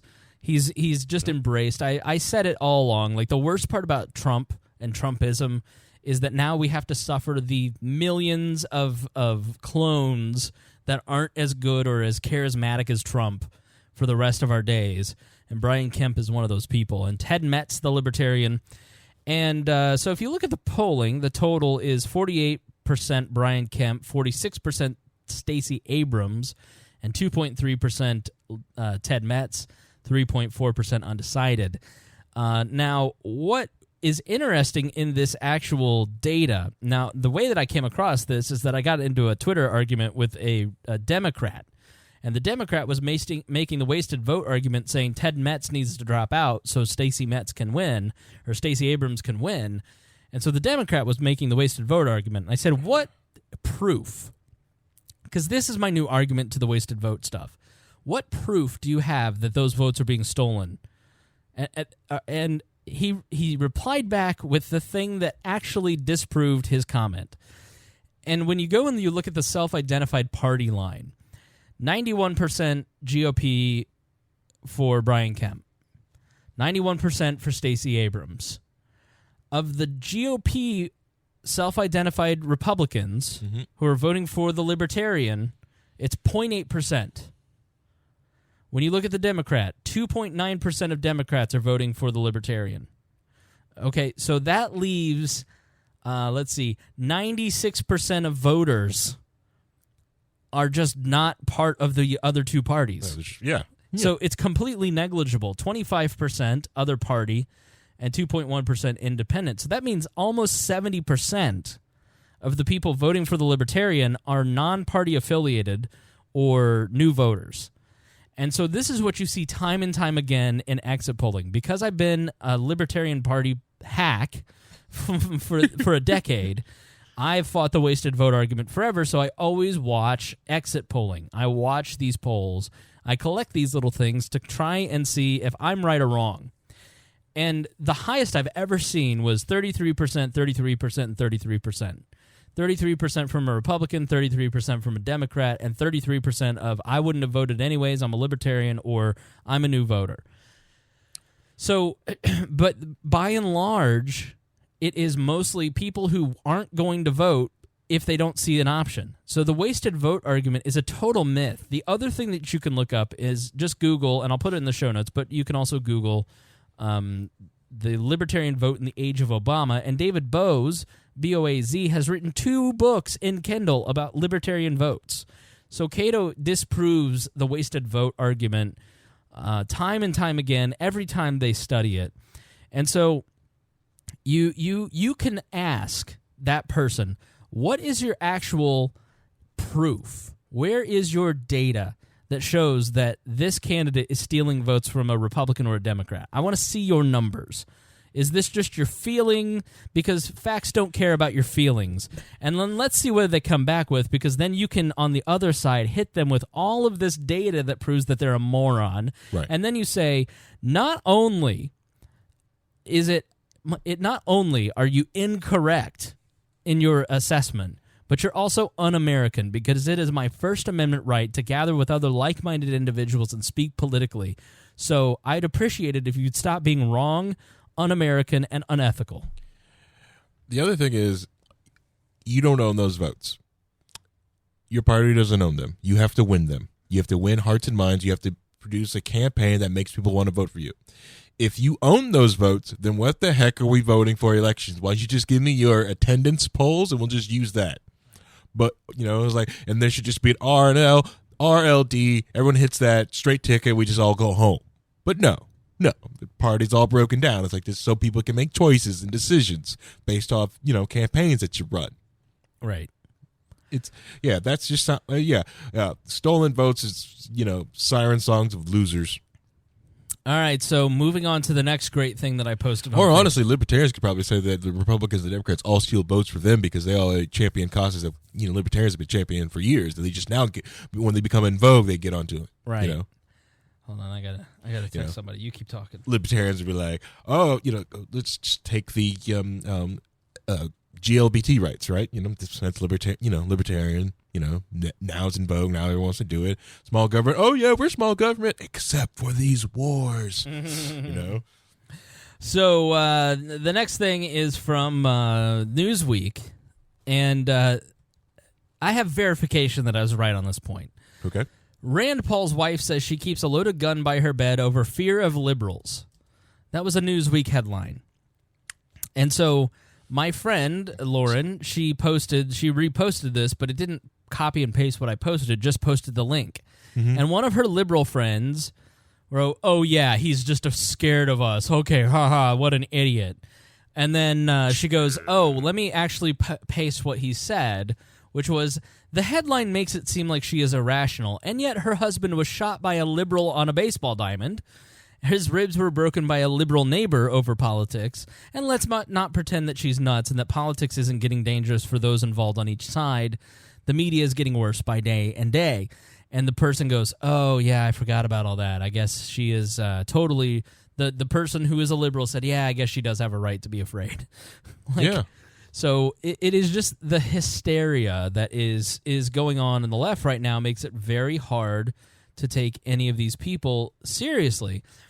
And I have to wonder, at what point do we start to worry about the behavior of some of these people? At what point do they start turning into something seriously dangerous? And when there was Brooke Baldwin. I wonder if I can find this real quick because it was really stupid. But there's been an ongoing argument about the mob. The mob word is apparently too harsh for what's been going on. And so I went to YouTube to actually look up some videos of what was happening outside of the Supreme Court because it was a mob. I mean, I went and, let's listen to CNN and what they reported on. Right. Whoops, wrong video. So, here we go.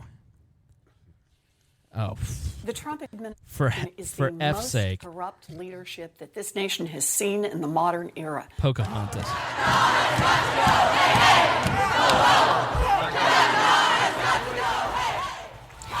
These are live images, folks, at the doors of the Supreme Court, where you can see protesters have gathered. They are demanding that their voices be heard as they anticipate the person who will be a new Supreme Court justice, Judge Brett Kavanaugh, to be sworn in here any moment. First of all, that woman is as unintelligible as I am and unable to speak.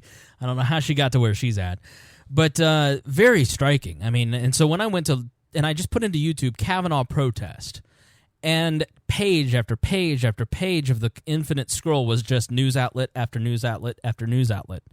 And this is the problem with YouTube changing their algorithm. They're favoring media. Right. And media sensationalizes. Now, so I finally found this guy, John Zabluski's video. It's like 5 minutes long. And listen to the difference, okay, of his experience at that Supreme Court protest.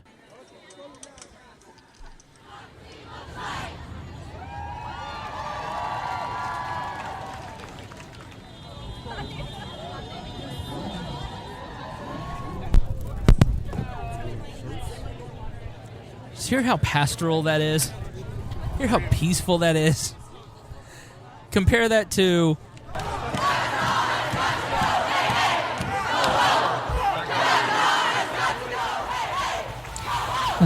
So that's the problem with YouTube changing their algorithm. You take the realism of somebody just rolling tape for 5 minutes, unedited at one of these things, and kind of getting their experience on tape and seeing, okay, there are some really wild moments here, like people clawing at the door of the Supreme Court like a bunch of crazy people. But that's what the media runs with. Right. And so everybody just assumes that's what the whole day was like, because all you hear is the dotted screaming in the gallery along with the clawing at the Supreme Court doors. So everyone is completely justified in saying that this was a mob. It's a mob. Yeah, because it's a mob. Yeah. It's people actually losing their minds in anger. So let me see if I can find. But yeah. Yep. Let's see if we can here. This is Brooke Baldwin, Matt Lewis, Daily Beast writer, senior columnist, conservative, good podcast, and another conservative on Brooke Baldwin on CNN. Here we go.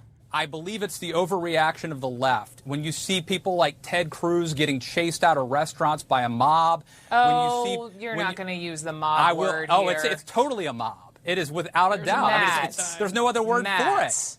It's a go watch. Put up the video. Mob. Of Ted. Stop.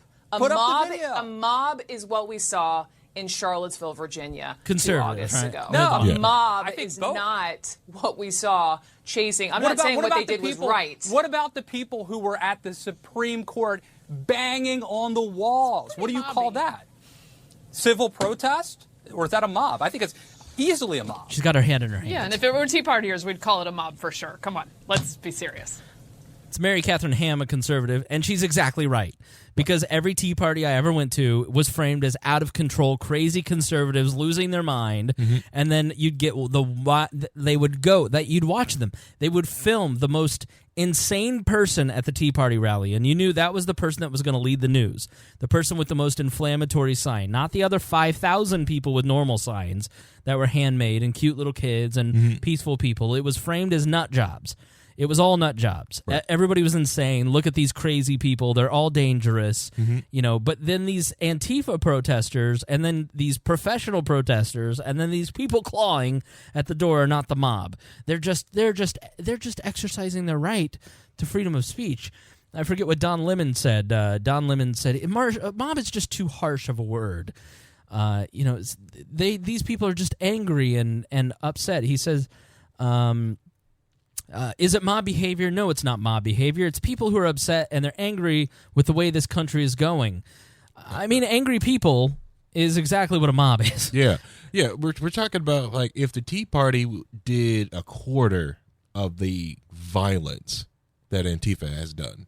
Right. It would have been ridiculous. The Tea Party, had it been rough to be a Tea Partier because they started to get known for the ones that would have the protest and would clean up after themselves. That had to be like nerve-wracking. Like, oh, we got a protest, now let's clean this area up. Oh, no, I mean, the Glenn Beck thing, he asked, and they did this. When Glenn Beck had his rally on the steps of the Lincoln Memorial, his people cleaned up the field, and there wasn't a speck of trash left on the field. Right. Because he knew... conservatives trash National Mall. It was out of control. So you have the media leading with this little clip here where they're banging on the Supreme Court doors when really this is what it sounds like.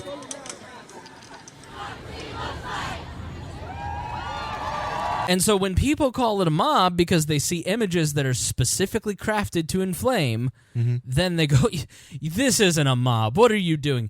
It's gaslighting. Right. People like Don Lemon and Brooke Baldwin are gaslighting us. They are showing us images, and then there is no doubt that there were a lot of people involved in these Kavanaugh protests who are professionals, who are agitators, but the majority of these people are just there because they're Tea Party people for the left. Yeah. And so, but they're framed, by the media as just these are good people just trying to protest. They're not a mob. But if you had just flipped the signs to an issue that the media cared about, they'd be a dangerous mob. And they would be dangerous because in both cases, the media has created that narrative. And then the media says, don't pay attention to your eyes. Don't pay attention to what you're seeing on our networks. You're being crazy. It's definitional gaslighting. Right. It is out of control insane. And it just makes me crazy. And I have to wonder, there is definitely a lot of scary people who are on the left doing a lot of very scary things. But drop kicking people at protests, right? Hitting people with American signs, right? Then we have Hillary Clinton. Let's see here. Let's see how long this clip is, because there's a lot to break down here. You're here to talk about... All right, so good. We got the whole 10-minute clip. I'm going to have to...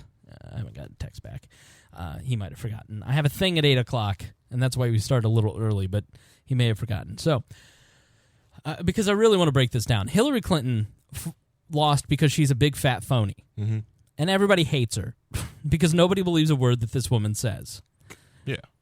She finally told the truth. We have always known and have always said that Hillary Clinton is the person that wrote her senior thesis about Saul Alinsky.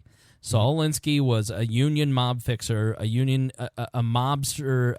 I forget what he did for the mob, but then decided, we need to bring these mob tactics to progressive ideals. And we need to, and he wrote the book Rules for Radicals. He talks about voluntary societies. He's a leftist anarchist, and so I think anarcho-capitalists especially would find a lot of similarities in what he talks about. I just have read the book recently, and what I found with Alinsky is he takes those mob tactics and he applies it to politics. And so Hillary Clinton was somebody in the late '60s who was moved by Alinsky. So was Barack Obama. We have always heard from the right that these people are really just deep down leftist agitators. They want socialism. They're you hear these things where you're just like, okay, all right, he's hanging out with Bill Ayers, but there's no causation, But and so with Hillary Clinton, there's always this thing where it's like you're like the kid when your parents are turned around facing the road, you're just punching your sister. Mm-hmm. And then when your parents turn around, you're just smiling, and and even no matter how much your sister cries, everybody knows you're the one punching her. Your parents know it, but they didn't see it, they didn't catch you, right? And so there's always a lot of misrepresentation and gaslighting with Hillary Clinton. And so this interview that she gave to Christiane Amanpour on CNN, they're buddies, they're bros. Let's not pretend that Amanpour is an objective journalist. No one on CNN is anymore. I mean, you're talking about someone who a year ago was watching CNN all day at work. And over time, I just couldn't take it anymore because it became Fox News of the left. It's like I'm just not. I can't watch cable news anymore. And so she gives this interview, and all of a sudden, the projection on this woman starts coming out because she's dropped. Part of what Alinsky says is we need to put on the suit. We need to wear the tie. We need to drop the radical pose for the radical ends. We need to look like somebody that is a regular person, that is a politician that you can trust, all while having radical goals to move us. And she's just kind of given up on that. And so let's take a listen to the first part of this interview on CNN. The crisis in democracy, not just in the United States, but... Now, whenever somebody talks about the crisis in democracy, what they mean is Donald Trump won and you lost, Hillary. Yeah. That's a crisis of democracy. People didn't vote the way I wanted them to vote. Also around the world. Let me just take you back to election night 2016, when you said, we have to give him a chance, we have to let him prove himself and lead, talking about then President-elect Trump. Now you say you think you were overly hopeful. Mm-hmm. What precisely about democracy has you worried? Well, really 5 things. And I started worrying at his inauguration, both because of what he said in his speech, which I thought was defiant, defensive, dystopian. It wasn't a speech to bring... Defiant and defensive, Hillary. Meat kettle. Bring together people who had not supported him, but instead it was aimed, as I say in my book, what happened at the white nationalist gut. And then, over the course of now 2 years nearly since the election, we have seen him degrading the rule of law. We have seen him delegitimizing... I don't know, like running guns through Benghazi up to the Syrian conflict without a declaration of war against the country of Syria? You mean like that degradation of the rule of law, Hillary? When she talks about he doesn't appear to be representing all of the people, is there anything in your mind that says that Hillary Clinton, as a libertarians, do you think Hillary Clinton gives a flying frick about you? Hillary Clinton cares about her people. The thing about Donald Trump is that Donald Trump cares about his people and makes no bones about it. Right. And that doesn't include you and me, but at least you know where he stands. Like with Hillary, it's this fake, phony BS that they're representing all of the people. It's these fake platitudes that people just see through. She's full of crap. Our elections. We have seen him spreading corruption, both him personally, his family business, others in his administration. The Clinton Foundation? Why do you think Bill and Hillary are going out to speak together on the college circuit tour? Because Russia's not paying them money anymore. We have seen him also attacking truth and facts, even reason itself. And I don't know. You were in the Senate when in the lead up to the war on was she? Yeah, she was a United States senator in 2003. The lead up to Iraq, Correct. She voted to authorize the war in Iraq, and fundamentally trying to undermine our national unity. So I was hopeful. Bitter clingers. Pot of deplorables, unity like that.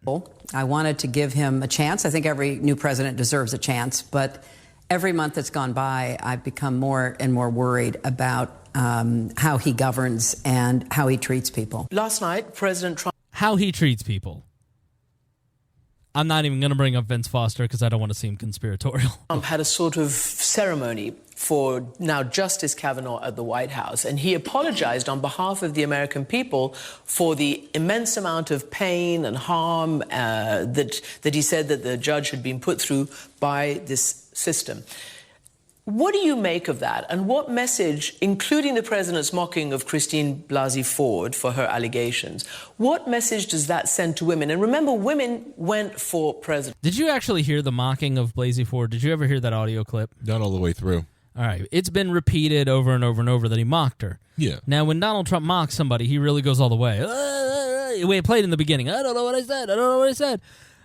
He basically was repeating what she said. Now, was it appropriate for the United States president to be bringing that stuff up? No. I wholeheartedly agree with that. But to characterize it as mocking was, for Donald Trump, a stretch at best. Yeah, especially for Donald Trump. But if you just repeat it enough times, it becomes the truth. President Trump White in women. 2016, white women. White women. All women went for me. And look, white women have been voting against Democratic presidential candidates for decades now. The white vote has only been won twice in the last 60 years, my husband being one of the two, Lyndon Johnson being the other. So it's not a surprise. That is true. She's telling facts, yeah. Disappointment, but it's not a surprise. What was done last night in the White House was a political rally. It further... Harry, take a look at this image here. Does that look like a political rally? Yeah. Political rally. Right. For the It's President Trump standing in front of a podium at the White House, Justice Trump Kennedy Tower to his left, Brett Kavanaugh to his right. with his boys next to him. In the White House, I think that's the Red Room maybe behind them. It's Trump or Tower. It's just a hallway. It is. It was an official ceremony. If you watch any of it, it was not a political rally. And Donald Trump refuted this by saying, well, Hillary Clinton never got it, and that's why she lost. Undermined the image and integrity of the court. And that troubles me greatly. It saddens. This is why Donald Trump drives the left crazy.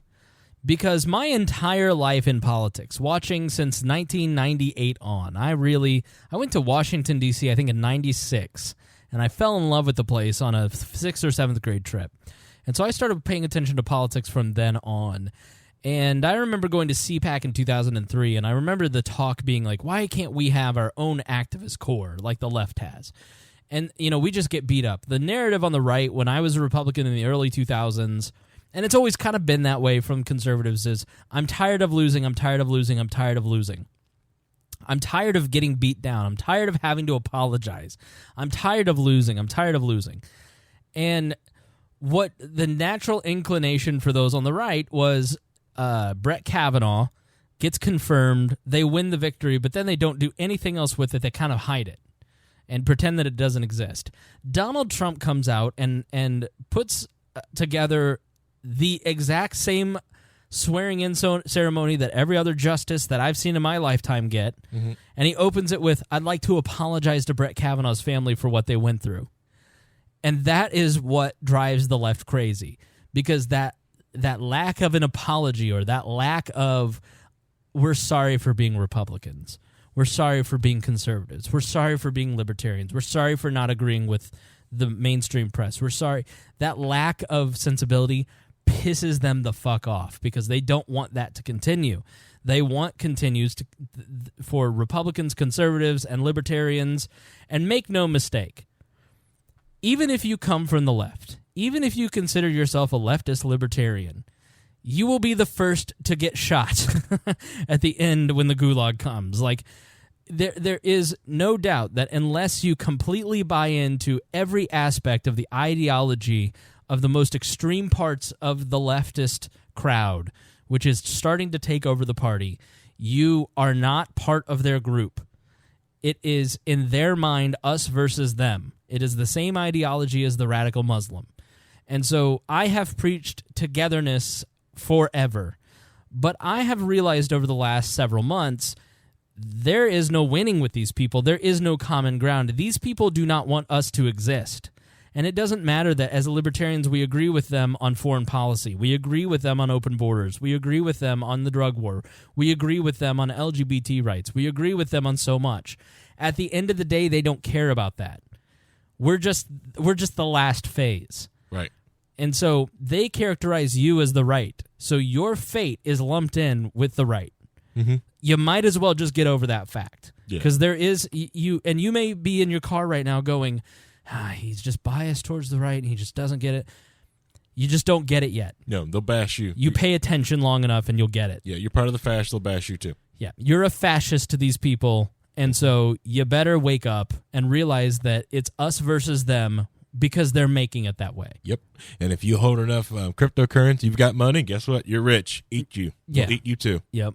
And I'm not talking about Hillary Clinton. I'm not talking about regular Democrats. I'm not talking about the Joe Donnellys and the Joe Manchins and the, even the Susan Murkowskis or what's her name? What is Murkowski's? It's not Frank. That's her dad. I can't think of it. I get stuck on this all the time. I apologize to the senator from Alaska. Susan Collins and Murkowski. I get those two confused all the time. It's because they're women. They all look alike. Pretty much. Right. But at the end of the day, I'm not talking about the moderate Democrat. I'm not talking about, like, my friend Jenny. I'd love to have Jenny on the show sometime. She is a very solid liberal. She is somebody that we have a lot of disagreements, but we have very good conversation with each other. We get along. This is not who I'm talking about. I'm talking about the person who is beating on the Supreme Court door with the bandana around their face that is majorly influencing the Democratic Party at this moment. And we need the Jennys and the Donnellys of the world to stand up to these people because they're first. And but there is very little common ground with a lot of these people. And Hillary Clinton finally tells the truth. So let's continue on with what she's saying. Me because our judicial system has been viewed as one of the main pillars of our constitutional government. So I don't know how people are going to react to it. I think given our divides, it will pretty much fall predictably between those who are for and those who are against. But the president's been true to form. He has insulted, attacked, demeaned women throughout the campaign, really for many years leading up to the campaign, and he's continued to do that inside the White House. Kellyanne Conway, the presidential advisor... Not going to argue with her, because she's right. ...talked about this process, and she said it looks very much like a vast left-wing conspiracy. It echoes what you said about when your husband was being pursued by the investigations back in the 90s, a vast right-wing conspiracy. Freudian slip. First of all, your comment on that mirrored language. And secondly, do you see any way... Even a conservative thing who I was speaking of yesterday said the only way to repair America is to try to get back to some civility and to try to make it that even if we have political disagreements, we're not going to war with each other. We're not trying to destroy each other. Well, certainly I would love to see us return to civility, listening to one another, working out our differences. That is not the Republican Party that exists today, and that is certainly not the administration that we have in power right now. When the Republican Senate denied the right of President Obama to have his nominee for the Supreme Court, Merrick Garland, heard. I think you... Which was something that was really called the Biden rule from decades earlier, that McConnell just carried on. Not to get into the he said, she said bullshit, but it's like to blame it. This is what the left and the right does all the time, that they gaslight each other. They confuse us. They get us all crazy over things. Like, well, McConnell did this. Okay, well, Harry Reid did this. Well, then McConnell did this. And then now Booker did this. It's like, that's not an argument, okay? So what are the rules going to be? How does this actually work? And so to say, because the right doesn't play fair, we can't play fair either, there is no civility left, she's saying that what she's always believed, she's finally giving up the bullshit that didn't work as a campaign tactic in 2016, is when they go low, we go high. We're better than this as a nation. That appeal... This is the fundamental change that I have seen in the left over the last 2 months as we get closer to the election, and you better believe it's going to happen in 2020. Oh, yeah. It has gone from, we need to be better than this, and pretending that they are the guardians of morality and ethics in Washington, D.C., and that if you elect them, they will return us to a time when civility reigned, and Donald Trump is a grotesque human being, but if you elect us, then we will restore the rules of the Senate and the norms that we saw before. And what I have seen out of the left is they're embracing the Trumpian worldview. Trumpsonian. Both sides are doing this. You see a lot of Republican candidates embracing it, and the left is embracing it now too. You see Cory Booker raving like a madman when he's somebody that Rand Paul was working on criminal justice reform, like to a very reasonable person that I followed for over a decade when I saw him in Street Fight, the documentary that you can watch, I think, on Netflix. And he's just always been a very reasonable Democrat. I liked him a lot. And then all of a sudden, the last couple of months, he's turned into a nut job. And I'm like, why? Oh, he's trying to be Donald Trump. Because Donald Trump won by playing to his base, so now Cory Booker's going to do the same. And so there isn't the apology. They're not apologizing. And this has always been the problem that I've said about Donald Trump from the beginning. When you lose the most maiorum, when you lose the political norms, when you lose the societal norms, and you say these norms don't matter, then that gives license to everyone to behave the same way. And that is what led to the downfall of the Roman Empire, or the Roman Republic, and slid into an empire over the course of 150 years. And we're in the beginning of that, and we're the guardians of the Republic at this point. And by saying the norms that Donald Trump breaks don't matter because the Clintons did it, you are saying it is okay for everybody to behave a certain way. So this is where we're at. So now the left is saying, well, if they're going to behave badly, we can behave badly too. The problem is the left is so steeped in organization going back 150 years that they're better at it. That's why none of these protests are organic. I hate protests because the first Women's March was spontaneous and great, and women who were coming out just spontaneously to meet each other and protest.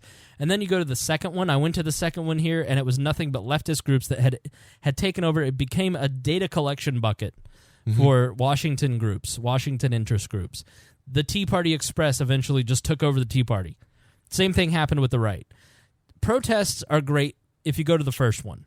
The one that's spontaneous. Everything else is just a collection tool for the swamp. Yeah. So don't even go and participate. Yeah. Ernest Hancock always said that you want to see a movement grow, don't try to control it. Yep. The moment you try to put any controls on it, you just killed it. Someone always does.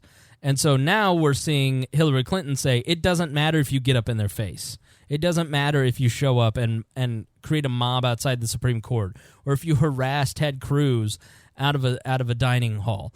Like, back when the Republicans were acting like nut jobs and Joe Wilson was screaming from the balconies, "You lie," for days after that State of the Union address, every Republican was asked the question on cable news, do you agree that this is appropriate behavior for a congressman?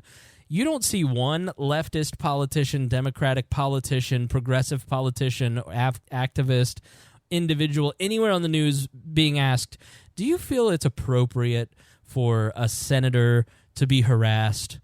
do you feel it's appropriate for this to, when Maxine Waters said what she said, we need to get up in their faces everywhere. That damn coffee maker. I'm just kidding. So there isn't the same question. The standard doesn't exist for the conservatives in the press. You even wrote that they stole a justice from the Democratic Party. I think they did. I mean, to keep a Supreme Court seat open for a year, to deny a distinguished jurist, they could have voted him down. They could have said, well, for ideological reasons, philosophical reasons, we're not going to vote for him. But no. By the way, Merrick Garland and Judge Brett Kavanaugh voted together 93% of the time on the D.C. Circuit Court of Appeals. So I really have seen a lot of remorse over Brett Kavanaugh, and I think 10 years from now we're going to be going, bad pick. No, they stonewalled. And that was such a breach of Senate ethics and the constitutional responsibility of the Senate to advise and consent on nominations, that you cannot be civil with a political party that wants to destroy what you stand for, what you care about. That's why I believe if we are fortunate enough to win back the House and or the Senate, that's when civility can start again. But until then, the only thing that the Republicans seem to recognize and respect is strength. And you heard how the Republican members, led by Mitch McConnell, the president, really demeaned the confirmation process, insulted and attacked not only Dr. Ford, but women who were speaking out. You know, look, none of that happened. The closest thing that McConnell ever said was, this mob is coming after people like Ted Cruz, which was accurate. Yes. But then it got spun into he's attacking women. None of what she just said happened. She's lying right there.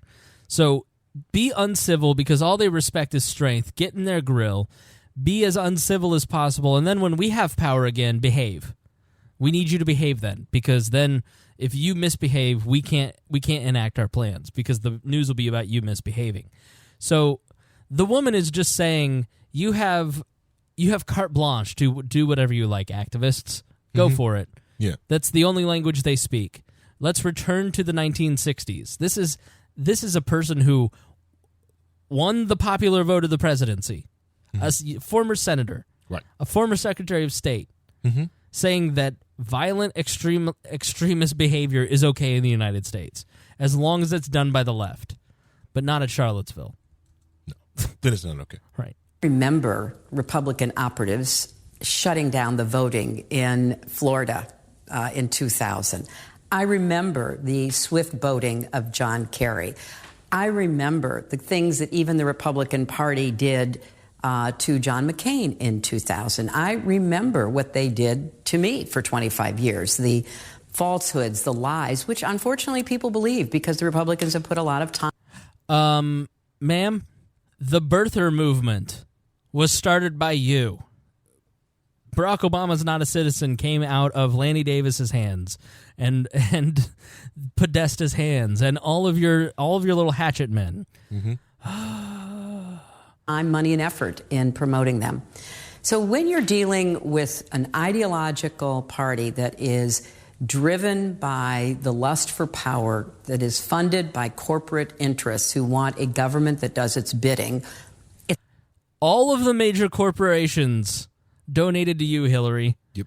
How many Goldman Sachs speeches did you give? Right. You're so full of shit. You can be civil, but you can't overcome what they intend to do unless you win elections. And so the answer to everything is to get back to a balance, to get back to what is called regular order. They don't even have committee processes. The idea that they wouldn't... They are playing by the same template as the Obama year Senates, of which she was a part of.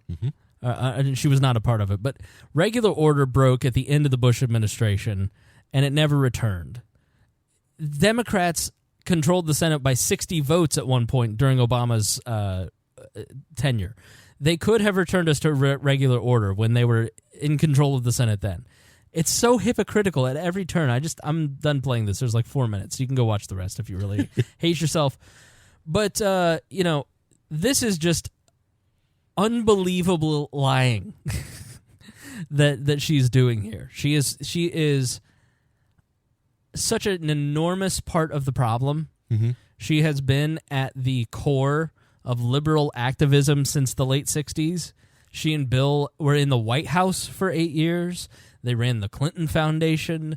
She was the Secretary of State. She ran for office twice. She has run the DNC for the better part of 30 years now. She is the part of the problem. The reason her servers were deleted is so all incriminating evidence could be deleted. 33,000 emails are missing, so we just couldn't find them and bring them up in the election. That we think are missing, yeah. Right. This is the woman who rigged the primary against Bernie Sanders. Correct. So for you to come out and moralize to us from your lofty position that Donald Trump is bad, when you are the biggest piece of garbage in American political history, yeah, go after yourself. Yeah, her corporate money destroyed Bernie's non-corporate money. Right. And then try to paint the narrative of Bernie bros. These Bernie bros are out here doing this. Right. All right. Well, we got to start wrapping up. Figured, if we're going to talk about open borders, we got to give some red meat to the more conservative people. Yeah, that's true. All right. So, final thoughts, Harry. Let's see. When it comes down to it, allow free people to travel where free people need to go. Restricting someone's movement is just, it grows the state, it grows government. If you feel that they're going to come in and mess with wages or other things going on, then you're just manipulating the market using the force of government still. Yeah. It's just, instead of it goods, you're using human bodies. I'm sorry, Hillary Clinton's just a garbage person. I just puked in my mouth. Just trying to think of a good way to go after, but it's just because there's still people on the left that will defend her, even though you throw and show them sources and just tell them to do a simple DuckDuckGo search. Just go read Clinton Cash. Yeah, they won't. They will not. They will not. You can put everything in front of them, and they're like, "Well, Trump's not my guy. This is your guy. My guy smoked weed and climbed a mountain." Right. All right. Anything else? No. Yeah, that's it. Only thing goofy I do have to say is kind of hard for me to say Hodie's name, because every time I say it or hear someone say it, I think of a pirate from One Piece. That's about it. Fisherman pirate. All right. Hodie's a good boy. We like him very much. We like everybody who listens to We Are Libertarians. You're all good people. We thank you very much. We hope you enjoyed this episode. If you did, share it. If you didn't, share it anyways. Say somebody might like this garbage. All right, thanks for listening to We Are Libertarians. Please give those wall dailies a chance. I know it's different. I know we don't like change, but I think you'll enjoy the content. Pick out the ones that you like and listen to it. And stay tuned for more. Got the next couple days already booked out, so very good stuff on the way from We Are Libertarians, especially as we enter into this crazy 2020 election cycle. Whew. It's just around the corner, kids. Middle of next year, we're starting 2020. Yep. It's going to be real lit. It's going to be crazy. If you think you're nuts now, wait until then. All right, guys. We'll see you tomorrow.